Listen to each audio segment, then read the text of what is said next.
ప్రియకుమారుడనైనటువంటి నజరేయుడేసు నామమున మీ అందరికీ వందనాలు చెల్లిస్తుంటున్నాను. ఉదయకాల సమయంలో ఈ రీతిగా మిమ్మల్ని కలుసుకున్నట్టుని బట్టి ప్రభుని ఎంతగానో నేను స్తుతిస్తూ ఉంటున్నాను. ఎందుకు మనము ప్రార్థన చేయవలను అని మనము ప్రశ్న వేసుకున్నట్లయితే వాక్యము మనకి ఈ రీతిగా సెలవిస్తూ ఉంటున్నది.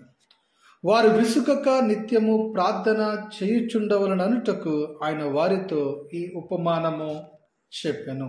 అనగా ప్రభు అయినటువంటి యేసుక్రీస్తు వారు ఆజ్ఞాపించి ఉంటున్నారు కాబట్టి మనము ప్రార్థన చేయవలసినటువంటి వారమై ఉంటున్నాం. ఆపదలలో మనం ప్రార్థన చేస్తూ ఉంటాం. అదే రీతిగా ఆనందంలో మనం ప్రార్థన చేస్తూ ఉంటాం. కష్టతరమైనటువంటి సందర్భాలలో మనం ప్రార్థన చేస్తూ ఉంటాం. కొద్దివాటి విషయం కానీ పెద్దవాటి విషయం కానీ ఈ రీతిగా మనము ప్రార్థన చేస్తూ మరి ప్రభు యొక్క కృపను మనము ఎదురు చూస్తూ ఉంటాం, కనిపెడుతూ ఉంటాం. అయితే ఇక్కడ మనము చూచినట్లయితే విసుకక మనము నిత్యము ప్రార్థన చేయవలను అని ప్రభు అయినటువంటి యేసుక్రీస్తు వారు ఆజ్ఞాపించి ఉంటున్నారు కాబట్టి మనము ప్రార్థన చేయవలసినటువంటి వారమై ఉంటున్నాం.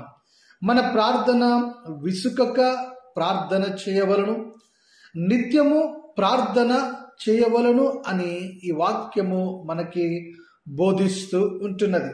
అయితే ఇక్కడ మనము చూసినట్లయితే ఈ యొక్క ఉపమానములో మనము పరిశీలన చేసినట్లయితే ఒక న్యాయాధిపతి కనబడుతూ ఉన్నాడు. ఏ రీతిగా ఉన్నాడు అనంటే అతడు దేవునికి భయపడకయు మనుష్యులను లక్ష్య పెట్టకయు ఉన్నటువంటి న్యాయాధిపతి కనబడుతున్నాడు.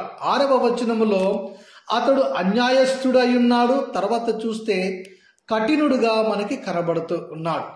అయితే ఈ గుణలక్షణాలు కలిగినటువంటి ఆ యొక్క న్యాయాధిపతి దగ్గరికి ఒక విధవరాలు వెళుతున్నది. విధవరాలు వెళ్ళి మాటి మాటికి ఆ యొక్క విధవరాలు ప్రార్థన చేస్తున్నది, అనగా అడుగుతూ ఉన్నది, ఆర్జిస్తూ ఉన్నది.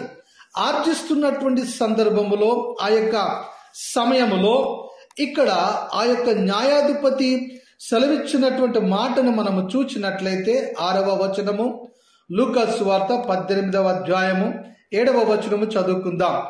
దేవుడు తాను ఏర్పరచుకున్న వారు దివారాత్రులు తన గూర్చి మొర్రపెట్టుకొనుచుండగా వారికి న్యాయము తీర్చడ. 6వ వచనములో అన్యాయస్తుడైన ఆ న్యాయాధిపతి చెప్పిన మాట వినుడి, అనగా దేవుడు ఏర్పరచుకున్నటువంటి వారు దివారాత్రులు తన గురించి మొరపెట్టినట్లయితే వారికి దేవుడు న్యాయము తీర్చడా అని ఇక్కడ మనము చూస్తూ ఉన్నాం. అయితే దేవుడు న్యాయము తీర్చివాడై ఉన్నాడు. దేవుడు కఠినుడు కాడు. దేవుడు అన్యాయస్తుడు ఏమాత్రము కానే కాడు. ఒక్కొక్కసారి మనమే మన ప్రార్థనలకు జవాబు రానటువంటి పరిస్థితులలో, లేకపోతే వచ్చుటకు ఆలస్యమవుతున్నటువంటి సందర్భాలలో మనమే ఒక్కొక్కసారి ఏం చేస్తూ ఉంటాము అనగా నిరుత్సాహానికి మనము లోనవుతూ ఉంటాం. అయితే దేవుని దగ్గర నుంచి సమాధానం వస్తున్నటువంటి సందర్భాలలో కూడా మనము కొంత నిరుత్సాహత కలిగి ప్రార్థనను చేయడము మనము మానివేస్తూ ఉంటాం.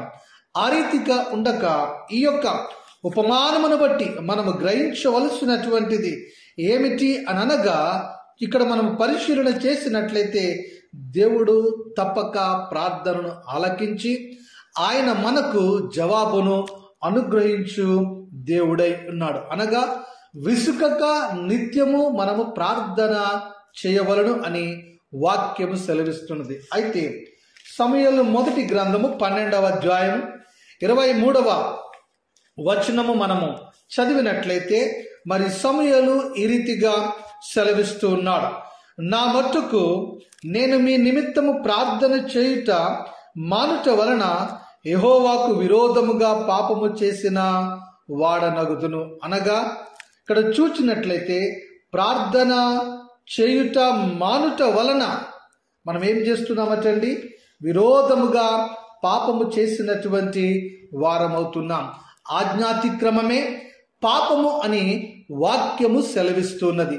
కాబట్టి మనము ప్రార్థన చేస్తున్నటువంటి సందర్భాలలో విసుకక నిత్యము మనము ప్రార్థన చేయవలసినటువంటి వారమై ఉంటున్నాం. చూడండి, ప్రార్థన చేయకపోవుట అది పాపము అని మనము చూస్తూ ఉన్నాం. తెస్సలోనికి రాసినటువంటి మొదటి పత్రిక 5వ అధ్యాయము 15-16 వచనములు మనము చూచినట్లయితే అక్కడ 15వ వచనములో ఎడతెగక ప్రార్థన చేయుడి, ప్రతి విషయమునందును కృతజ్ఞతాస్తుతులు చెల్లించుడి అని మనం ఇక్కడ చూస్తూ ఉన్నాం. విసుకక మనము ఎడతెగక ప్రార్థన చేయవలసినటువంటి వారమై ఉంటున్నాం. సో ఆ రీతిగా ప్రభువు మీద ఆధారపడదాం, ప్రభువు మీద దృష్టి ఉంచుదాం. దృష్టి ఉంచి విసుకక, ఒక్కొక్కసారి ఆలస్యం అవుతున్నప్పటికీ కూడా విసుగు చెందక ప్రభువు మీద సంపూర్ణమైనటువంటి విశ్వాసం ఉంచి ప్రార్థనలో మనము ముందుకు సాగుదాం. దేవుడు తప్పక అట్టి కృపతో మనలను నింపి నడిపించి మన ప్రార్థనలకు దేవుడు జవాబు అనుగ్రహించువాడై ఉన్నావు. ఈ నిరీక్షణతో మనము ఈ దినమంతటిలో దేవుని స్తుతిస్తూ మరి ముందుకు సాగుదాం, ప్రార్థన చేసుకుందాం. మమ్మల్ని మిక్కిలిగా ప్రేమించిన మా ప్రియ పరలోకపు తండ్రి, ప్రభా మరి విసుకక నిత్యము ప్రార్థన చేయమని ప్రభా నీ వాక్యము మాకు ప్రబోధిస్తుండగా తండ్రి, ఆ రీతిగా ప్రభా మరి మేము విసుగు చెందక నాయన ప్రభా మరి నీ వైపు చూస్తూ నీ యొక్క కృపను కనిపెట్టుటలో నాయన ప్రభా ముందుకు సాగుటకు మమ్మల్ని బలపరచండి. మా కుటుంబాలతో మీరుండండి. మీరు అనుగ్రహించినటువంటి ఈ యొక్క నూతన దినములో ప్రభా నూతన వాత్సల్యముతో నూతనముగా ప్రభా మమ్మల్ని సంధించి అట్టి శక్తితో నింపి నడిపించమని నజరేయుడైన యేసు నామమున అడిగి వేడుకొనుచున్నాము తండ్రి, ఆమేన్. ప్రభు అయినటువంటి యేసుక్రీస్తు యొక్క కృప మీ అందరికీ తోడై ఉండును గాక. ఆమేన్.